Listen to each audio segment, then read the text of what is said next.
इस वीडियो में हम लोग वेस्ट बंगाल बोर्ड के क्लास 10 के मैथ्स बुक का चैप्टर नंबर 8 का क्वेश्चन नंबर 5, 6 और 7 इन 3 क्वेश्चन का सॉल्यूशन करेंगे। इसके पहले वाले वीडियो में हम लोगों ने क्वेश्चन नंबर 1, 2, 3 और 4 का सॉल्यूशन कर दिया है। इस वीडियो में हम लोग 5, 6 और 7 का सॉल्यूशन करने वाले हैं।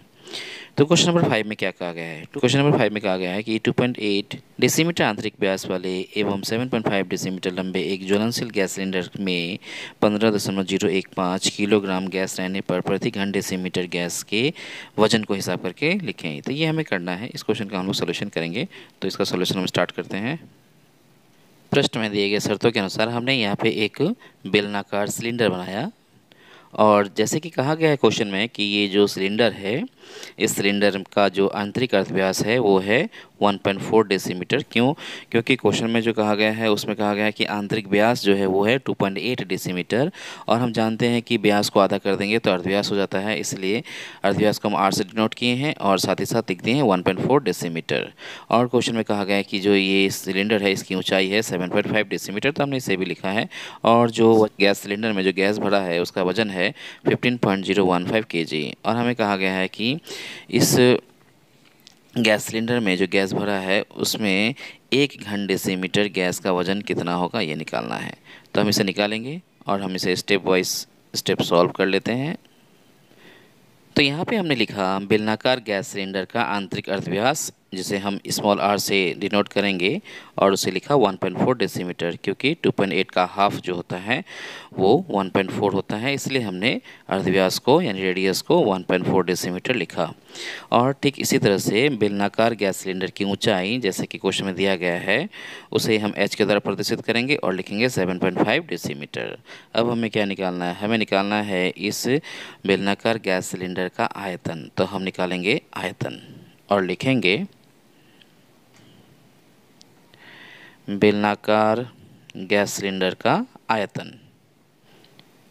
और आयतन का फॉर्मूला होता है पाई आर स्क्वायर एच। तो हम ये लिख लेंगे और पाई की जगह पे 22/7 पुट करेंगे। रेडियस कितना है? रेडियस है 1.4 और 1.4 का स्क्वायर बिठाना पड़ेगा, क्योंकि रेडियस जो है वो आर के ऊपर स्क्वायर है, इसलिए हमें 1.4 लिख के उसके ऊपर स्क्वायर बिठाना पड़ेगा। इनटू लिखेंगे हाइट कितना है 7.5, तो हम यहाँ पे लिख देंगे 7.5। अब हमें इसे कैलकुलेशन करना है, तो हम यहाँ पे इक्वल के नीचे इक्वल लगाएंगे।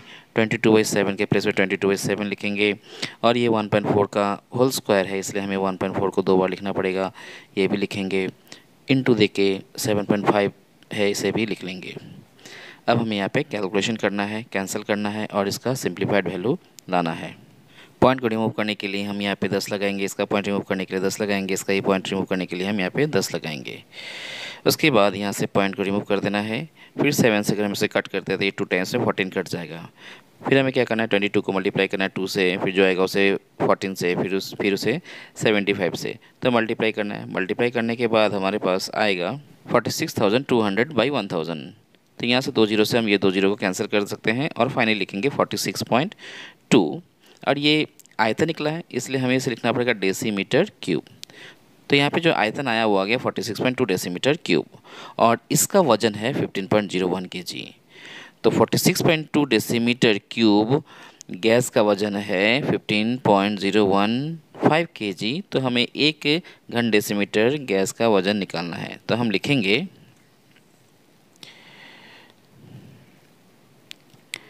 चूँकि 46.2 डेसीमीटर क्यूब गैस का वजन है 15.015 kg, तो 1 डेसीमीटर क्यूब वाले वजन गैस का वजन कितना होगा? 15.015/46.2। तो हमें यही निकालना है, 1 घन डेसीमीटर गैस का वजन ही निकालना है। तो हम इसे डिवाइड कर देना है। डिवाइड करने के बाद क्या आएगा? तो पॉइंट को रिमूव करने के लिए हम यहाँ पे 1000 लगा देते हैं और इसका पॉइंट रिमूव करने के लिए हम यहाँ पे 10 लगा देते हैं। ये पॉइंट यहाँ से रिमूव हो गया। कैलकुलेशन करेंगे, 0 से 0 कट कर सकते हैं। इसके बाद 5 के टेबल में भी हम इसे कट सकते हैं।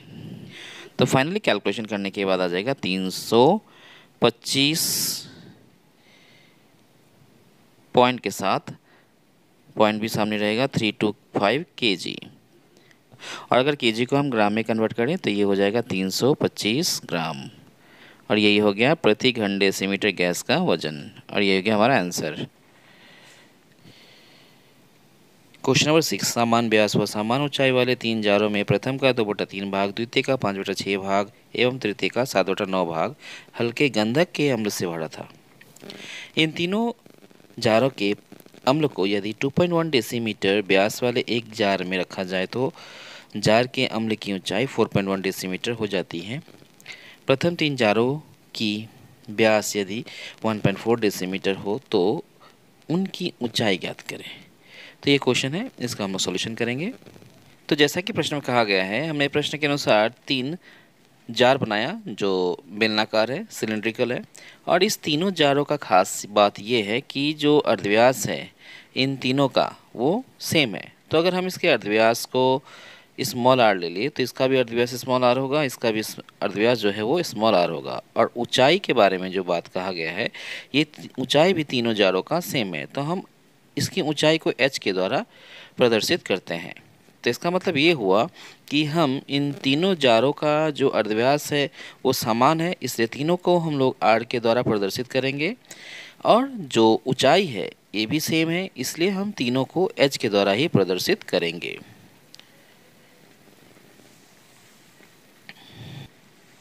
और जहाँ तक कि हम जानते हैं कि जो सिलिंड्रिकल जार होते हैं या बेलनाकार जार होते हैं उसका आयतन होता है πr²h, यानी तीनों का आयतन जो होगा वो होगा πr²h। और जहाँ तक कहा गया है कि पहला जार जो है उसका 2/3 भाग भरा हुआ है। कितना भाग भरा हुआ है? 2/3 भाग। हम एक स्केच के हिसाब से लिख ले रहे हैं। और दूसरे जार का 5/6 भाग भरा हुआ है। दूसरे जार का 5/6 भाग भरा हुआ है। और तीसरे जार का 7/9 भाग भरा हुआ है। अब हम क्या करेंगे, हम तीनों गैस जारों में जो अम्ल भरा हुआ है उस अम्ल का कुल आयतन निकालेंगे। तो हम इसे लिख लेते हैं। तो यहाँ पे हमने लिखा, माना समान व्यास व समान ऊंचाई वाले तीनों जारों का अर्धव्यास स्मॉल r डेसीमीटर और ऊंचाई h डेसीमीटर है।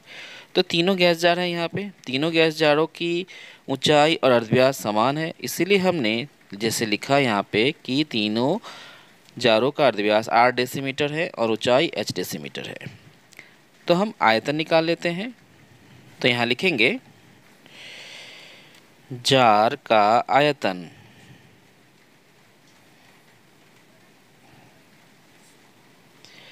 तो आयतन का फॉर्मूला क्या होता है? πr²h। पाई लिखेंगे, r² लिखेंगे और h लिखेंगे। हमने यहाँ पे स्मॉल r और स्मॉल h का इस्तेमाल किया क्योंकि हम जो अर्धव्यास है उसको स्मॉल r माने हैं और ऊंचाई को स्मॉल h माने हैं, इसलिए हमने यहाँ पे लिख लिया। अब हमें देखना है कि इन तीनों गैस जारों में कितना अम्ल भरा हुआ है। तो पहले जार में 2/3 भाग भरा हुआ है, दूसरे जार में 5/6 भाग भरा हुआ है और तीसरे जार में 7/9 भाग भरा हुआ है। इसलिए हमें तीनों गैस जारों के आयतन को निकाल लेना होगा। तो हम यहाँ पे भी लिखेंगे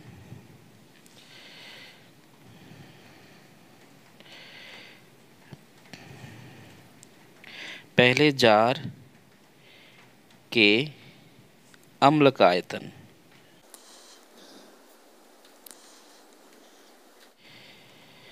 जार के आयतन का 2/3 भाग। क्यों 2/3 भाग? क्योंकि प्रश्न में कहा गया है कि इस जार में 2/3 भाग अम्ल से भरा हुआ है, इसलिए हमने यहाँ पे लिखा जार के आयतन का 2/3 भाग। तो का मतलब इंटू होता है, इसलिए हम 2/3 देकर इंटू लिखेंगे। और जार का जो आयतन है वो है πr²h, तो हम यहाँ पे ऐसे ही लिख देंगे। और ये डेसीमीटर क्यूब होगा क्योंकि इसकी इकाई को हम लोगों ने डेसीमीटर में लिया है, तो हमें आयतन की इकाई लिखते समय डेसीमीटर क्यूब ही लिखना होगा। तो हमने यहाँ पे लिख लिया। ठीक इसी तरह से हम दूसरे जार का आयतन और तीसरे जार का आयतन भी निकाल लेंगे। तो हम जल्दी से इसे निकाल लेते हैं। तो लिखेंगे दूसरे जार के अम्ल का आयतन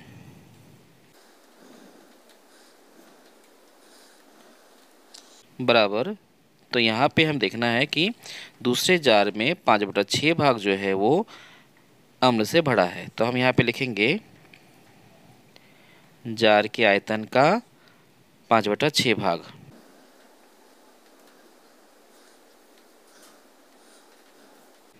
फिर बराबर के नीचे बराबर देंगे, 5/6 लिखेंगे, इंटू का साइन लगाएंगे और जार का जो आयतन है वो है πr²h, तो हमें उसे भी लिख देना है और इकाई में लिखना है डेसीमीटर क्यूब। तो हमने लिख दिया। अब हम तीसरे जार में अम्ल के आयतन को भी निकाल लेंगे। तो लिखेंगे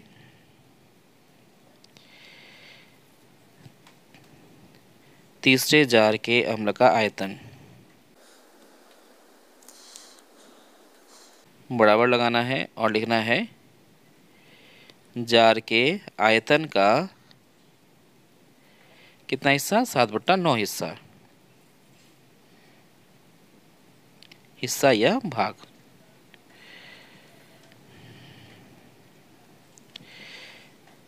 फिर बराबर लगाएंगे, 7/9 लिखेंगे, इंटू लगाएंगे और जार का आयतन है πr²h, ये लिखेंगे और इकाई में डेसीमीटर क्यूब लिख देंगे।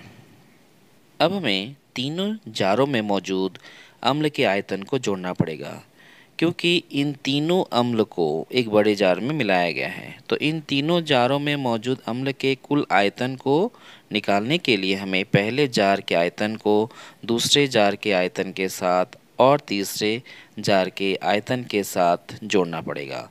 तो हम लिखते हैं यहाँ पर तीनों जारों में मौजूद अम्ल का कुल आयतन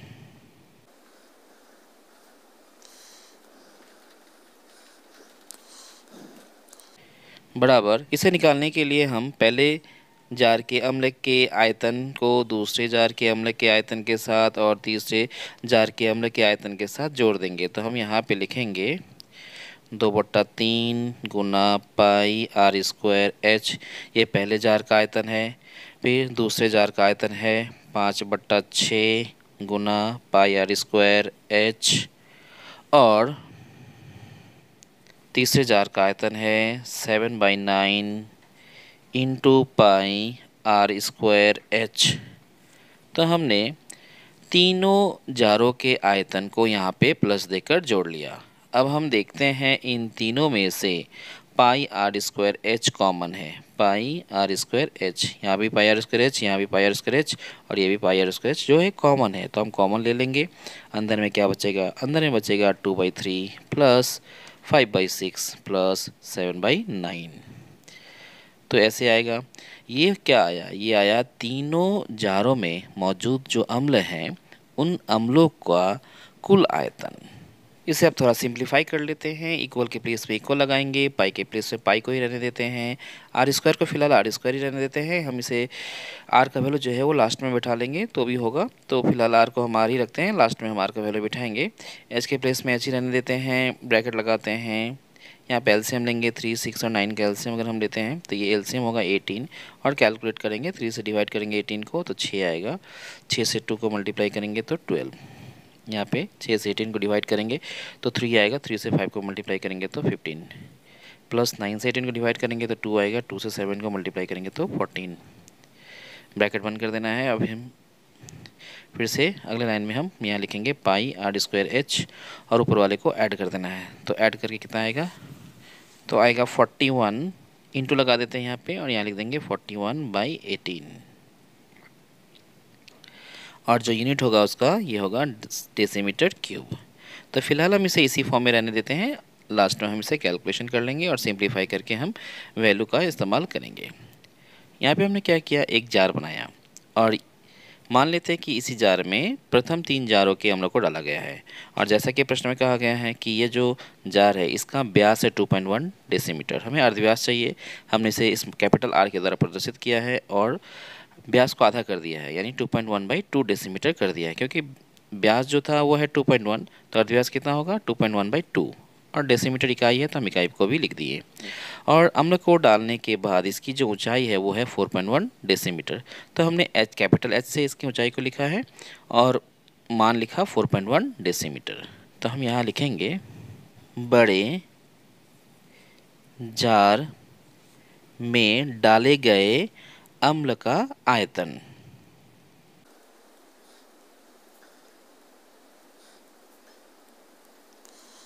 बराबर फॉर्मूला क्या होगा, pi capital R square capital H. हमने यहाँ पे इस जार का व्यास को यानी अर्धव्यास को कैपिटल आर से प्रदर्शित किया है, तो हमने कैपिटल आर का इस्तेमाल किया। ऊंचाई को कैपिटल एच से प्रदर्शित किया है, इसलिए हमने ऊंचाई की जगह में कैपिटल एच को लिखा। अब हम मान बिठाएंगे, तो पाई की जगह पे फिलहाल पाई ही रहने देते हैं। आर के प्लेस में हम बिठा देंगे 2.1 और इसे 2 बार लिखेंगे क्योंकि आर के ऊपर स्क्वायर है, तो हम 2 बार लिख लेते हैं। तो यहाँ भी लिखा 2.1/2 इंटू 2.1/2 और h कितना है 4.1, तो हम इंटू देख के यहाँ पे 4.1 लिख लेते हैं। और इकाई क्या होगा, डेसीमीटर क्यूब, हम यहाँ पे लिख लेते हैं। अब हमें ये समझना है कि ये जो जार है, इस जार में जो आयतन है अम्ल का, वही आयतन होगा उन तीनों गैस जारों के आयतन के योगफल का। मतलब इसका ये जो आयतन आया है तीनों गैस जारों के अम्ल को जोड़ने के बाद, वो आयतन इस जार का जो आयतन आया है इसके इक्वल ही होगा, क्योंकि प्रथम 3 जारों के अम्ल को ही बड़े जार में डाला गया है, इसलिए दोनों ही आयतन क्या होंगे, बराबर होंगे। तो हम दोनों आयतन को बराबर करेंगे।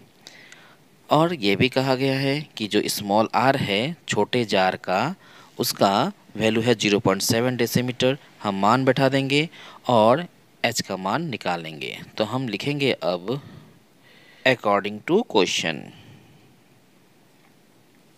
तीनों जारों में मौजूद अम्ल का कुल आयतन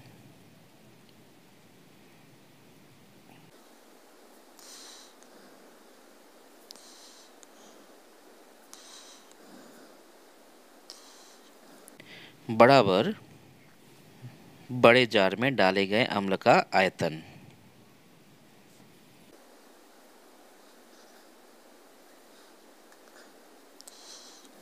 तो तीनों जारों में मौजूद अम्ल का कुल आयतन है pi r square h into 41/18 decimetre cube. हम यहाँ पे लिख लेंगे pi r square h into 41/18 equals to, और ये बड़े जार में डाले गए अम्ल का आयतन है पाई इंटू 2.1/2, ये 2 बार लिखना है, और 4.1 भी है तो हमें इसे लिख लेना है। यहाँ पे हमें एक लाइन और करना पड़ेगा, वो क्या है कि जो ये अर्धव्यास है ना, छोटे जार का अर्धव्यास, वो है 1.4/2। क्यों 1.4/2? क्योंकि जो व्यास है क्वेश्चन में कहा गया है, हम एक क्वेश्चन को दिखा देते हैं। तो जैसा कि यहाँ पे दिखा गया है, प्रथम 3 जारों का व्यास है 1.4 डेसीमीटर, तो अर्धव्यास कितना लिखेंगे हम लोग 1.4/2 डेसीमीटर। तो हम मान बैठा लेते हैं स्मॉल आर का। यहाँ पे हम लोग आर का वैल्यू बैठा देंगे, तो पाई के प्लेस में पाई लिखेंगे, आर का वैल्यू हम लोग देखें कि 1.4/2 है, तो हम लोग 1.4/2 लिखेंगे, और ये 2 बार लिखना पड़ेगा क्योंकि आर पे स्क्वायर है, इसलिए 1.4/2 को हमने 2 बार लिखा। एच के प्लेस में एच लिख देंगे, इंटू देके 41/18 है, इसे भी लिख देंगे। इक्वल लगाएंगे, पाई के प्लेस में पाई लगाएंगे, इंटू के प्लेस में इंटू लगाएंगे। 2.1/2 लिखना है, फिर इंटू देके 2.1/2 लिखना है, फिर इंटू देके 4.1 लिखना है। अब हम लोग कैंसिलेशन करेंगे, तो कैंसिलेशन करने के लिए हम लोग देख रहे हैं कि ये पाई के साथ ये पाई को कट कर सकते हैं। यहाँ पे हम देख रहे हैं कि जो पॉइंट के बाद यहाँ 1 डिजिट, तो हम लोग इस पॉइंट को रिमूव करने के लिए 100 लगा लेंगे। तो हम लोग यहाँ पे नीचे 100 लगा देते हैं। इससे क्या होगा, ये 1.4 और 1.4 का पॉइंट जो है वो रिमूव हो जाएगा। यहाँ भी हम क्या करेंगे कि इसका पॉइंट रिमूव करने के लिए 1000 लगा देंगे, क्योंकि इसका पॉइंट के बाद 1 डिजिट है, यहाँ पॉइंट के बाद 1 डिजिट है, यहाँ पॉइंट के बाद 1 डिजिट है, तो हम लोग 1000 एक बार में बैठा दिए। अब क्या हुआ, पॉइंट यहाँ से भी रिमूव हो गया है, यानी अब यहाँ पर कहीं पर भी पॉइंट नहीं है। तो अब हम देखते हैं कि ये जो 41 के साथ ये 41 कट हो जा रहा है, ये 2 से ये 2 कट हो रहा है, ये 2 से ये 2 कट हो रहा है। इक्वल है इसीलिए हम लोग ऊपर ऊपर और नीचे नीचे काट पा रहे हैं, लेकिन अगर इक्वल नहीं होता तो हम लोग ऊपर ऊपर और नीचे नीचे कभी भी नहीं काट पाते। यहाँ पे इक्वल है इसलिए हम लोग ऊपर वाले पार्ट को ऊपर वाले के साथ, नीचे वाले पार्ट को नीचे वाले के साथ काट लेंगे। तो यहाँ पे 100 के साथ यहाँ पे 2 0 कट हो गया। 7 के टेबल में 2 बार में 14, 7 के टेबल में 3 बार 21 कट गया। 7 के टेबल में 2 बार में 14 और यहाँ पे 3 बार में 21 कट गया। इस 2 से ये 18 जो है ये 9 बार में कट जाएगा। फाइनली हम देख रहे हैं कि ऊपर में बचा 2 और h और नीचे बचा 9 इक्वल्स टू यहाँ बचा 3 इंटू 3 9 और नीचे बचा 10। हम लोग यहाँ पे h का वैल्यू निकालना चाहते हैं, इसलिए क्रॉस मल्टीप्लाई करेंगे। 9 से 9 का मल्टीप्लाई करेंगे तो ये 81 हो जाएगा और नीचे 2 से 10 का मल्टीप्लाई करेंगे तो 20 आ जाएगा। अब हम लोग इसको डिवाइड कर लेंगे। डिवाइड करने के बाद हमारे पास आएगा 4.05 और ये डेसीमीटर में कैलकुलेशन हुआ है, इसलिए हम यहाँ पे लिख देंगे डेसीमीटर। तो प्रथम 3 जारों का जो हाइट होगा वो होगा 4.05 डेसीमीटर। ये हो गया हमारा आंसर। इसका नेक्स्ट क्वेश्चन हम लोग अगले वीडियो में करेंगे, क्योंकि ये वीडियो काफ़ी बड़ा हो जा रहा है।